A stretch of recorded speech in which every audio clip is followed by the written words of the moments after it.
someone's been painting the wings. What a beautiful Australian bird. Pretty little girl.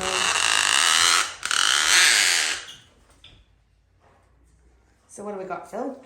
So this, let me just look at the patterns. This beautiful little bird was hit by a car. It's been handed in. The sad thing is that if a bone is broken, specifically a wing bone, like the radius or the ulna or the humerus, then we euthanize them. But this bird's wings are intact and everything looks good. The feet are good and there's good grip. So there'll be trauma on the brain, but this is a case that's looking really good for release. So we're going to send this little bird to a carer. We've had it in the clinic for a day. It's been in a heated incubator. I think it looks quite young. It's gone from barely being able to walk to climbing around the incubator. So it's responding well. We'll do it at crop feed. Look at this unusual beat.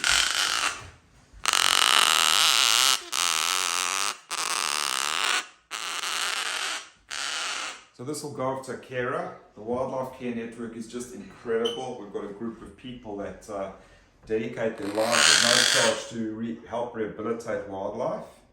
And at the same time as we're doing this, you might all be aware there's all new policies about cat ownership and wildlife protection happening in Victoria at the moment to protect our native wildlife as well. So hopefully, guys, you can send some good wishes to this little gang. We haven't obviously no name because it's being released and we don't want to bond it at all. So I'd like you guys to be looking at the X-ray.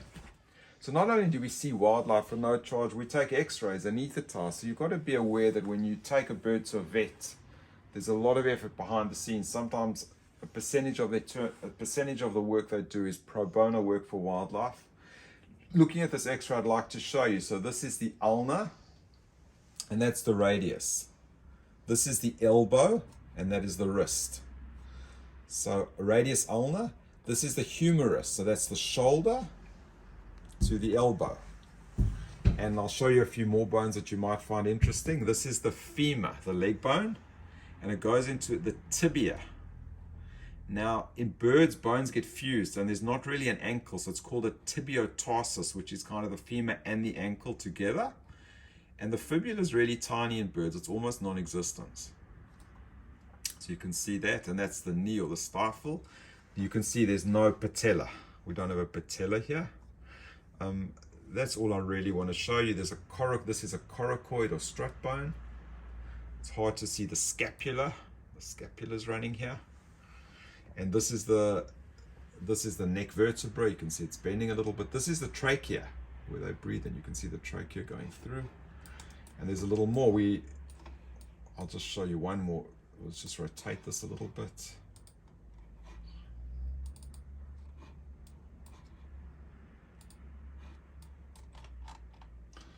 So it's pretty cool. It looks like it's walking, but it's actually on its side. So remember some of the bones I told you. There's the shoulder. The shoulder goes into the humerus. The humerus goes into the ulna and the radius. Then we have the wrist. And it's interesting, all the feathers come out from the wrist down, the carpus. All the feathers for flight come out of here. And look how beautiful the feathers come out on the X-ray. Are you able to, what I might just do is,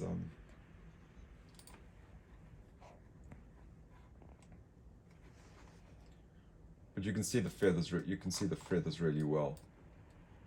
Each of those is a feather shaft, and it's just miraculous. And there's the coracoid bones that I showed you guys. There's some scapula, and this is the clavicle.